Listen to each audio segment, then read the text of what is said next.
My spoiled son decided to win every single arcade game at his stepbrother's birthday party, leaving my other son upset. I'm filled with regret. Just a short while ago I screamed at my son, telling him he'd ruin my life, calling him selfish, comparing him to my drug-addicted ex, and then I threw him out of a party. I need to get this off my chest because it's something I can't discuss with anyone in my real life. I'm 36, a woman, and I have 2 sons. My oldest is 13 from my first marriage, and my youngest is 8 with my current husband, who is 38. We've been together for 9 years, married for 7. On paper we have a stable, healthy home. My husband is a good partner, a good dad, but things are unraveling now, mostly because of me. My first marriage ended when my oldest son was 5. His dad, my ex, was addicted to pills and alcohol, and it escalated quickly. He'd vanish for entire weekends, pawned my jewelry, repeatedly drained our joint savings, and constantly lied. He wasn't physically abusive, but the emotional toll was exhausting. My son was too young to understand, but I was always trying to cover for his dad or shield him from the chaos. The final straw came when my ex showed up high to my son's kindergarten play, caused a scene in front of other parents, and had to be escorted out by school staff. I filed for divorce 2 weeks later. He didn't fight me for custody. I think he knew he wasn't capable. Since then my son has lived with me full-time. His father has mostly vanished, offering only sparse birthday texts and rare phone calls during brief periods of sobriety, but that's it. About 2 years after the divorce I met my current husband. He was a coworker's friend and completely different from my ex. Responsible, calm, and present. He was the first man who made me feel safe again. We moved in together after about a year, and got married shortly after our youngest was born. He's always consistently made an effort with both boys. He's never raised his voice, never shown obvious favoritism. He coached both their soccer teams, took them to movies, helped with homework. All of it. But there was always a subtle difference, and I don't blame him for it. There's an ease he has with our younger son that he's never quite had with my older one. It's natural. That's his biological child. But I'd be lying if I said I didn't use that disparity to rationalize my own emotions. Here's where things get difficult to admit. I don't feel love for my older son. I'm not proud of that. I'm not even stating it as an absolute truth. I know it sounds cruel, but I've been feigning affection for so long that I honestly don't know what's real anymore. It's not that I intentionally act cold towards him. I still do everything a mom should do. But there's a distance, an emotional barrier I could never breach. I know a lot of it stems from how much he reminds me of his dad. It's unnerving the way he stands, the nervous habit of clapping his hands, even the tone of his voice when frustrated. It all echoes his father. Sometimes I'll walk into a room and catch myself bracing for a fight that isn't happening. It's like my body reacts before my brain catches up. Over the years it's bled into how I treat him even when I try not to. I've yelled at him for things I'd barely notice if my younger son did the same. I've scolded him for talking back when he was just asking a question. There was a time he forgot his math book at school, and I grounded him for the weekend. A month later my younger son forgot his whole backpack, and I just sighed and picked it up for him. My husband has pointed out these inconsistencies a couple of times. Not in an accusatory way, but gently asking if I realized I was being harder on one than the other. I always said I was just being firm or that they were different situations. In my heart I knew he was correct. But voicing it aloud felt like validating my deepest fear. That I was failing as a mother to my elder son. And here's the part that really makes me question everything. My older son knows. I've never said anything directly to him. I've never told him he reminds me of his father or that I feel detached. But he's smart, sensitive, observant. He's asked before, "Do you love younger son more than me?" I've always denied it, saying I love them both equally, but I can tell he doesn't believe me. He's withdrawn more over the past year. He doesn't hug me anymore unless I initiate it. He spends most of his time in his room. He gets good grades, never gets in trouble, and doesn't talk back, but he's emotionally disengaged when I'm present. Around my husband he's more relaxed. Around his little brother, he's goofy and playful. But with me he walks on eggshells. I've rationalized it to myself for years. I told myself that trauma takes time, that I'd get closer to him eventually, and that some mothers simply have a more natural maternal connection with younger children. But deep down I know the truth. I'm resentful. And this quiet resentment has been festering, poisoning every aspect. Then came the birthday party. Our younger son just turned 8. We planned a big party at a local arcade. It was his idea. I was already feeling a bit frayed leading up to it, trying to organize RSVPs, order the right cake, and ensure the guest list was manageable. The night before, my younger son asked if his big brother could come too. First, I hesitated. I didn't want to admit the reason, but the thought of him being there stressed me out. I was scared he'd be moody or get overwhelmed and shift focus away from the birthday boy. But my husband said, "Why is that even a question? His brother would be there for him." I agreed to. And for the first hour everything was fine. The kids were running around, laughing and collecting tickets.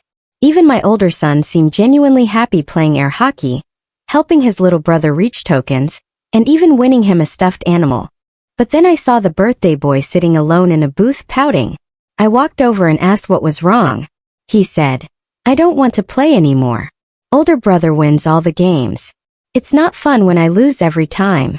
That sentence pushed me over the edge. I don't even remember walking over to my older son. One second I was with my younger one at the booth. The next I was in the middle of the arcade with my voice raised. I told him he was ruining his brother's birthday. I accused him of always making everything revolve around himself. I called him selfish and told him to leave the party. Then I said the one thing I can't take back. "You're just like your father." The entire arcade fell silent.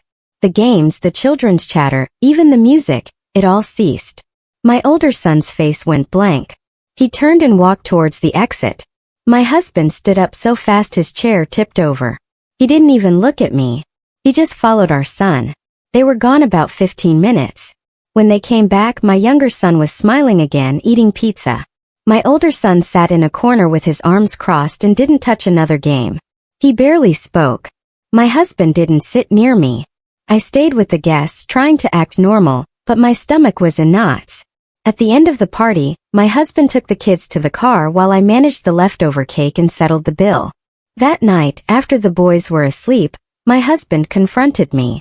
He asked what the hell had happened and why I would humiliate my own child in public. He said he'd suspected I was struggling with the family dynamic, but never imagined I actually hated my son. I could have lied. I could have said I was just stressed or overwhelmed, but something in me broke at that moment. I poured out everything.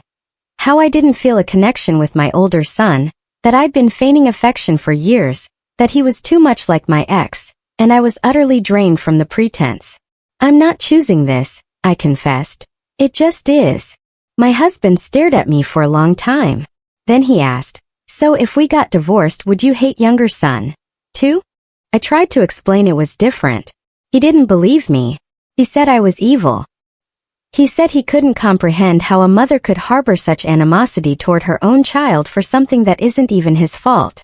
He slept on the couch that night. That was 3 weeks ago. Things at home haven't gone back to normal. My husband still handles the daily routines with the boys, but he's withdrawn from me. He's polite but short. We haven't been intimate since the party. We haven't talked about the future. I know my older son is aware something's up. He's been quieter than usual. He used to at least say goodnight to me before bed. Now he just closes his door. I tried to ask him about school last week, and he simply mumbled fine without glancing up from his book. This wasn't the first time I lost my temper with him. Last summer he broke a glass while unloading the dishwasher, and I lashed out as if he'd done it intentionally. 2 years ago, he got into a minor verbal altercation at school, no physical fight, and I grounded him for a month. When my younger son accidentally dented my husband's car with his bike, my reaction was barely a whisper. The double standard is obvious. The thing is, I've tried to fix it before. I went to therapy when my older son was 8. The therapist said I was experiencing unresolved trauma and recommended family therapy. My husband was open to it, but my son hated the sessions. He'd sit there silent and I'd leave feeling worse. It felt like the therapist was waiting for me to see him as separate from his dad, but I couldn't. I quit after 3 months. I even tried forcing myself to do bonding things. Movie nights, one-on-one outings, special dinners. Every time it felt like a performance. I'd be polite, but it never clicked. Meanwhile, my younger son is easy. Affection comes naturally with him. He hugs me without me asking. He laughs at my jokes. I don't feel like I'm pretending with him. I know how this sounds. I'm not sitting here gloating about hating my child. I'm ashamed. I've spent years telling myself it would get better, that I'd grow into it, that I'd wake up one day and feel the same innate profound connection other mothers seem to share. But it hasn't happened. And now my husband sees me differently. I can feel it. He looks at me like I'm a stranger. I've asked if he wants to talk. He says, "Not now." He started taking the boys to the park or grocery store without me. It's like he's already preparing for life as a single father. Part of me thinks he should leave, that my older son would be better off with someone who doesn't see him as a reminder of a bad past. My husband treats him with more warmth than I do. Maybe he'd even petition for custody if it came to that. I don't know. But part of me doesn't want to lose my family. I don't want my younger son to grow up in a broken home because of me. I don't want to be seen as some monster who threw away her kid. I'm not trying to hurt him. I've done my best for 13 years, but my best hasn't been enough. I also don't know how to defend myself. My husband calls me evil. Some days I think he's right. Other days I tell myself this is just trauma and I need help. But help hasn't worked before, and I can't fake feelings forever. It's exhausting. I know Reddit loves to pile on in situations like this. I'm not here for sympathy. I'm here because I'm at the end of my rope. I've already destroyed my son's trust. I'm on the verge of destroying my marriage. Is there a way to salvage my relationship with my husband without pretending to love someone I don't feel close to? Or is that just as bad as lying? What do I even do now?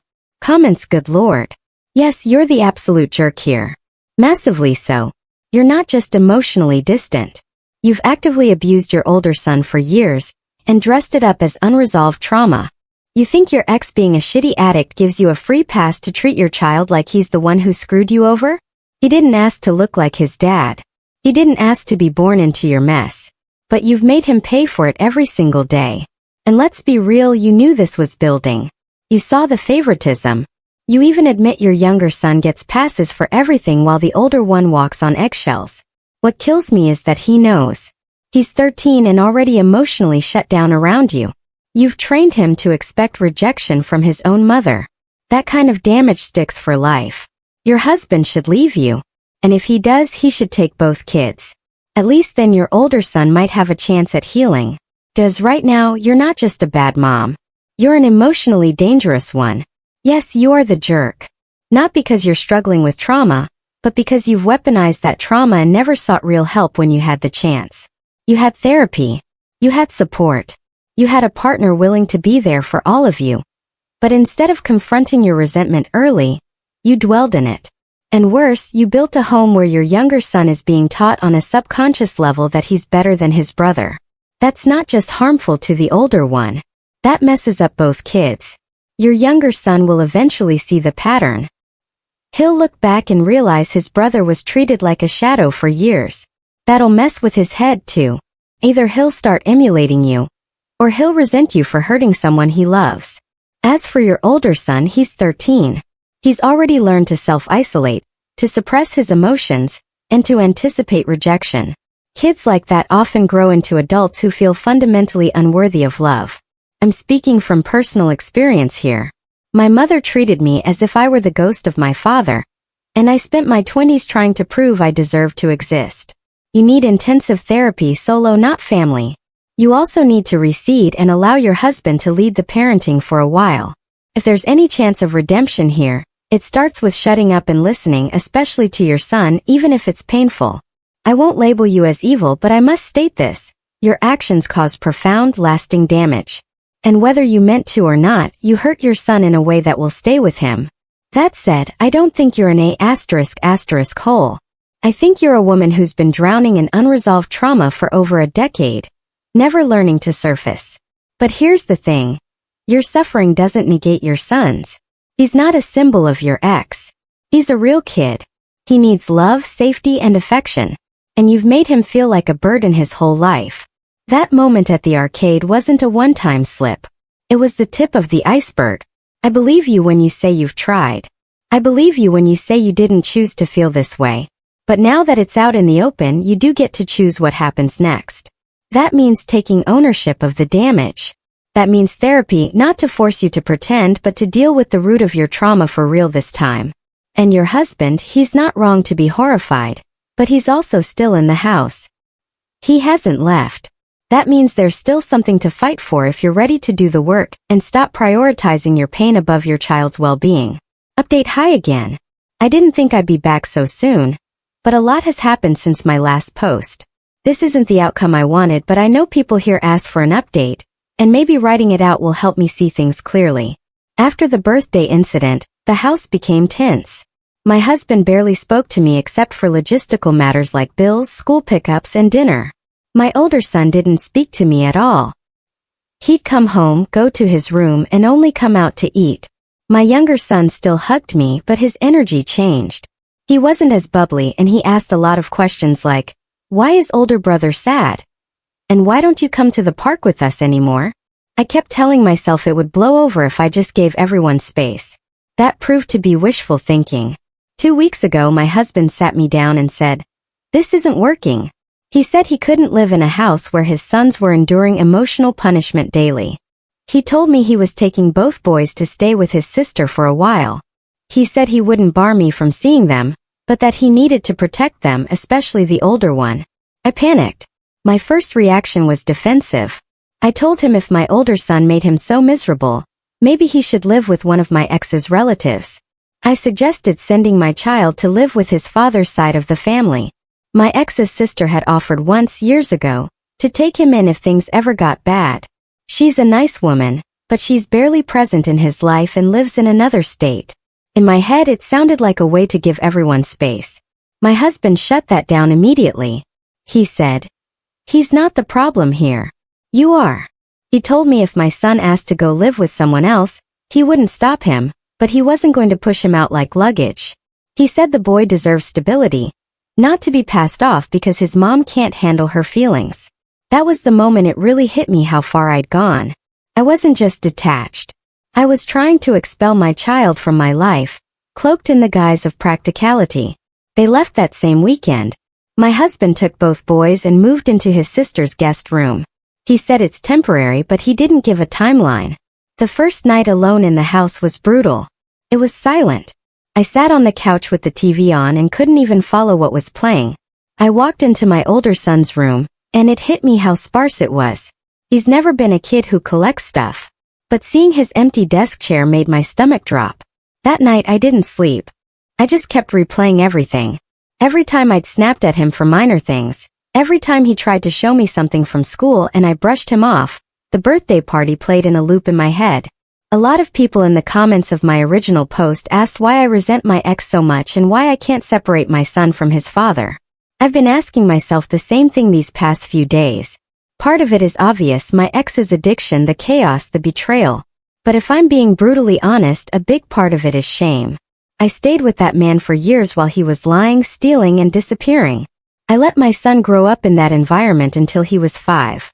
I thought I was protecting him, but really I was trying to shield myself from the challenges of single motherhood. I see my son and I see every bad choice I made, every humiliation, and every warning sign I ignored. It's easier to hate the mirrored image rather than the source. That's not an excuse. It's just the ugly truth I've been avoiding. The morning after my husband left, I called my primary care doctor and asked for a referral for therapy. I didn't tell my husband at first. I wanted to be sure I was actually going to do it. My first session was last week. The therapist didn't mince words. She told me what I've done is emotional neglect and could have long-term effects on my son. She also said there's no quick fix for undoing it. No fake it till you make it approach. I have to dig into my own trauma, own what I've done, and then if my son is willing, start showing up consistently without anticipating instant forgiveness. It's not comforting. It's terrifying. But for the first time in years, I feel like I'm actively addressing the problem instead of merely justifying my behavior. My husband knows I've started therapy. He didn't congratulate me or anything, but he said that's good. He's been clear that his priority right now is keeping both boys stable. He's been taking my older son to his soccer games and helping him with homework. He even got him a new phone because his old one was dying.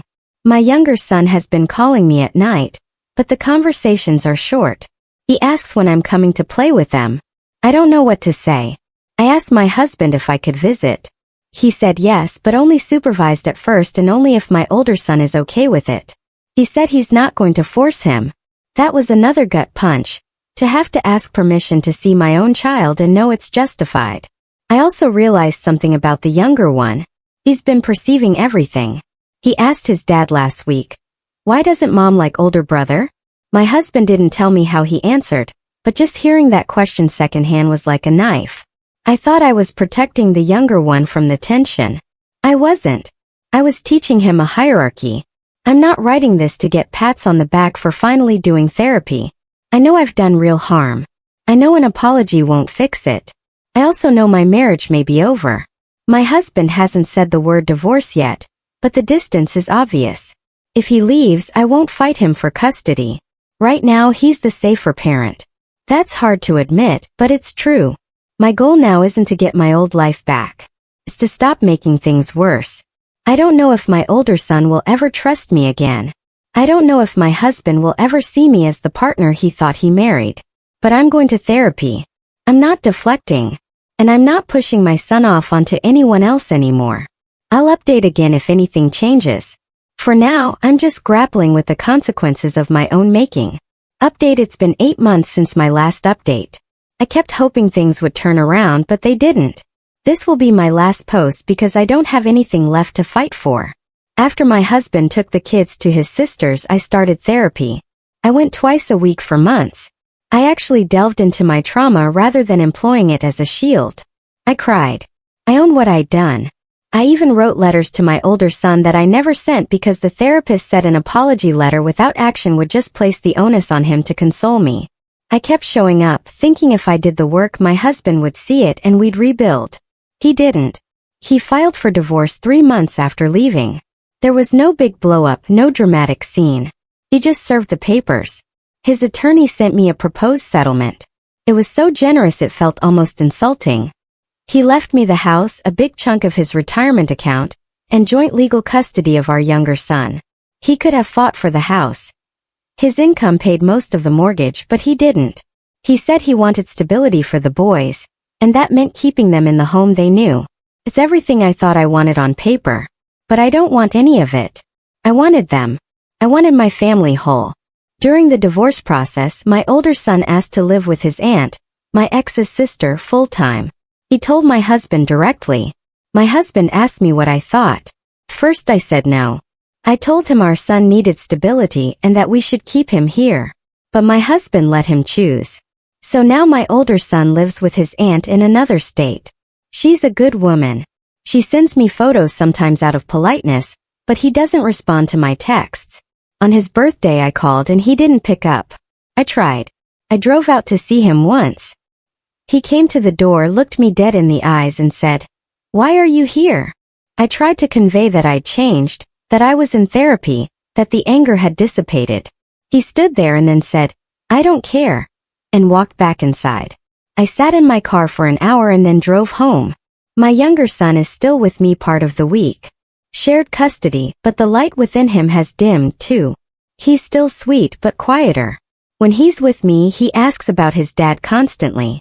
When he's with his dad, he barely texts me. I thought he would be my anchor, but even he's slipping away from me. And I know it's because of what he's seen. I've begged my husband to talk, not about logistics but about us. He refuses. He only discusses our younger son's schedule, school events, and medical matters. He's polite, but his eyes are empty when he looks at me. We used to be partners. Now I'm a stranger he co-parents with. People keep telling me this is the consequence of my actions. I know that.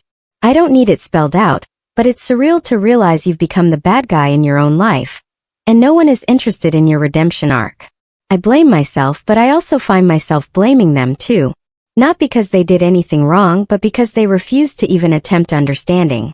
They see me as a monster and that's it. My older son won't even let me apologize. My younger one sees me as mom, but not as his safe place anymore.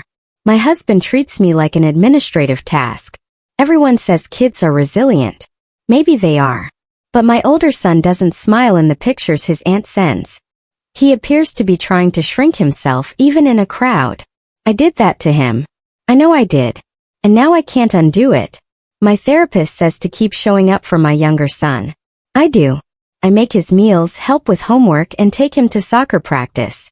But everything feels performative now. I'm a person fulfilling a role, not a mom. When I hug him goodbye, he returns the hug, but it's fleeting, as if he's already halfway out the door. The house feels like a shell. It's the same house but stripped of noise. No Nerf darts on the floor. No soccer balls in the hallway. No arguing over the TV, just me. I thought getting the house would mean something. Doesn't. It's just walls around a hollow life. I replay the moment at the arcade almost every night. If I could go back, I'd shut my mouth. I'd let the younger one be upset. I'd let the older one win every damn game. Anything but what I did. But I can't. And now I'm sitting in the ruins of a family I built and then destroyed. The irony is I spent years resenting my older son because he reminded me of his father, of the chaos, the loss, the shame. Now he doesn't even look like his dad to me anymore. He looks like a stranger I can't reach. This isn't me looking for pity.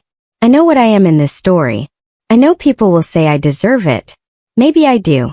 But it doesn't change that I'm sitting here with everything I thought I wanted.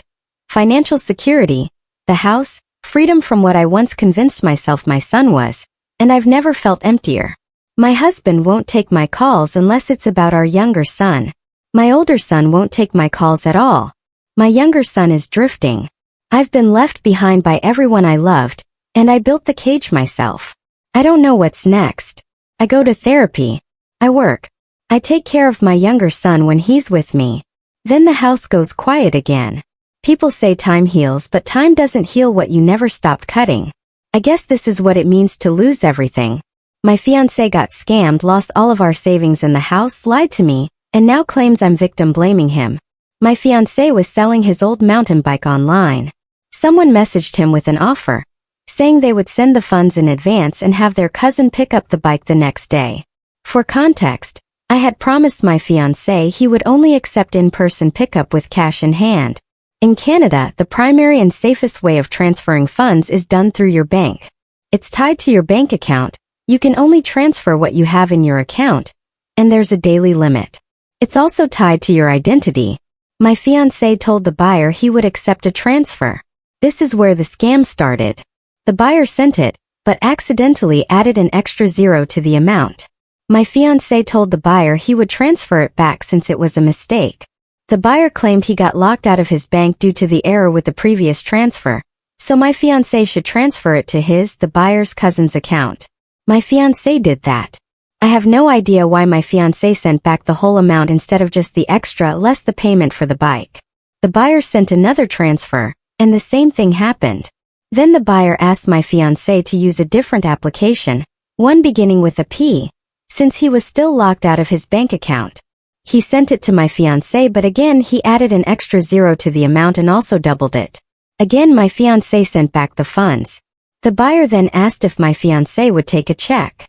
They arranged for my fiancé to meet the buyer's cousin in person, and they would exchange the bike for the check. When my fiancé got the check, it was higher than the agreed amount, but the cousin told my fiancé it was a bonus for all his trouble. My fiancé deposited the check and eventually attempted to use some of the funds. The funds from the first transfer were from a bank account that was stolen due to identity theft. That transfer was reversed. The funds from the transfer on the other app were from a stolen account as well, and the app reversed that transfer. The check was fake and was clawed back by the bank.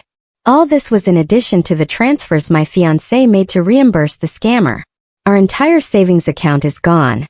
What we had saved for a down payment for a house, gone. Everything is gone. I didn't find out about any of this until after the fact. I get alerts anytime there's a transaction on our savings account, but my fiancé deleted them from my phone. I do shift work, so I was asleep, and my fiancé went into my phone and deleted the text because he didn't want me to find out he broke his promise about only accepting cash for the bike. I am so angry. I'm not an angry guy in general, but I am furious about this. We have been dealing with the bank and with the other app with no success. We took the messages between my fiancé and the buyer and the doorbell camera footage to different levels of the police. However, it didn't change anything. Our money is gone. We were hoping the bank could reverse the transfers my fiancé made at least, but the transfers were made into a compromised account, and the money was immediately moved. The bank also says my fiancé voluntarily and knowingly made the transfers. We have given the police report to the bank, but it's not likely to change anything. Also, because of the fake check, our savings account was closed. It had a zero balance, and so was my fiancé's personal bank account. I use a different bank, so my personal bank account wasn't affected. The bank says my fiancé has been advised to take his banking services elsewhere, and also that they will not provide mortgage services to us. Not that we will be buying a house now, since our entire down payment is gone. I have warned my fiancé that anyone who says they can recover the money is lying, and he must ignore them. I will also ignore anyone who says they can do that. I'm devastated. I know it was just money, but it feels like an inescapable nightmare. I try to be a calm and easygoing person, but that money was everything we had. We had to cancel with our wedding venue to get our deposit back just to cover our July rent. I'm so angry with my fiancé. It's not just about getting tricked, but because he lied to me. He broke his promise, and he lied to me more than the money. He broke my heart, and right now I hate him. This is like a nightmare I can't wake up from. Thanks for listening. Comments: yeah, obviously no success. They explicitly warn you multiple times on every app not to do this. They're not giving you anything. That money is long gone. I actually got to watch something similar in real time. A guy at the bank kept insisting he needed to transfer money to someone who was clearly scamming him. The teller went round and round with him that it was obviously a scam. He insisted it wasn't. He wanted the money. A supervisor came over and also went round and round. The guy eventually said he knew it might be a scam, but he wanted the money in case it wasn't. Finally, the supervisor told him they'd give him the money, but then they would close his account because he was willingly participating in fraud. He said that was fine, so they gave him a cashier's check for all of the money in his account and closed his account. Sometimes you can't save people. I was that teller. I tried to help a longtime customer who had just gotten through a divorce and had a huge chunk of change from the settlement. She got caught up in a romance scam. She never met Romeo in person but developed a relationship virtually. They were initially introduced by someone whom she met on a cruise. Romeo was military, so he couldn't have social media. The amount of lies and reasons she believed that she was fed was staggering. He needed her help to get his share of pay of $2.1 million out of Afghanistan. All she had to do was send $8,000 to a person. She made a Western Union transfer of the amount. I asked her if she knew this person. She said no. I told her that she's being scammed. I did a stop to the transfer and managed to recover that money for her. She took all the info I gave her and left for the day. She returned a couple of days later, stating she needed another $50,000 transfer because customs had this container quarantined. She showed me pictures of it that the customs officer sent her. I asked to see the email address. Everything she showed me screamed of scammers. The email wasn't legit. She was getting so much pressure and guilt tripping from everyone too. I tried with everything I had to get her to see reason. But eventually we closed her accounts and she went elsewhere. I always wondered if she came to her senses or if she was ultimately defrauded. I would be rethinking my entire relationship if my partner did something this foolish. Update: it's been a rough year. But I, a 32-year-old woman, wanted to post an update because so many people were helpful and supportive in what was a dark time. My fiancé, David, 33M, had promised me he would only take cash in person when selling his old mountain bike. I don't know why he accepted advance payments from someone he never met. I don't know why he kept taking electronic payments when there were so many problems. I don't know why he took a check instead of cash when he met the buyer in person. He lied to me about that. He also tried to hide it from me when the money started to be clawed back. He turned off the text alert feature from our bank when I was sleeping, so I didn't realize what was going on or that money was getting clawed back. Losing the money when we were in the midst of our house hunt was devastating. What was even more devastating was David lying and trying to hide this from me. Between his lying, acting as though this was insignificant, losing our down payment, and having to cancel our wedding venue to get our deposit back so we could pay our rent, my relationship with David fell apart. I was so angry with him. I've spent the last year dealing with the police, the bank, and the other app and all the wedding vendors we had to cancel. The police say it is a common scam. And David wasn't the only victim they know about. It was hell. Even worse than all of that was David lying to me and doing this and not realizing he was being tricked out of our money. David and I had relocated here years ago, drawn by the country's lowest housing prices. After we broke up, I heard David moved back to his home province. I'm staying here. I have a life here and a good job, and I'm not exactly on great terms with my family. But having to start over from scratch after what David did was hard. The last year was a dark time. Not the worst in my life, but close. David tried to say I was accusing him of victim blaming because I was angry. He said he tried to hide what happened because he was ashamed. But he destroyed my trust in our relationship. Some days I still can't believe this happened. In short, my relationship with David is over. I had to find a new place to live. Our savings were lost and I'm starting over from scratch. I will be okay, but it was a hard year. Comments: you weren't victim blaming. You were idiot blaming. This is such an old scam. Not even new or clever. This sort of thing is why people should have separate accounts for daily expenses, ideally at a different bank from savings. Thank you for watching. If these kinds of stories resonate with you, we have many more in store.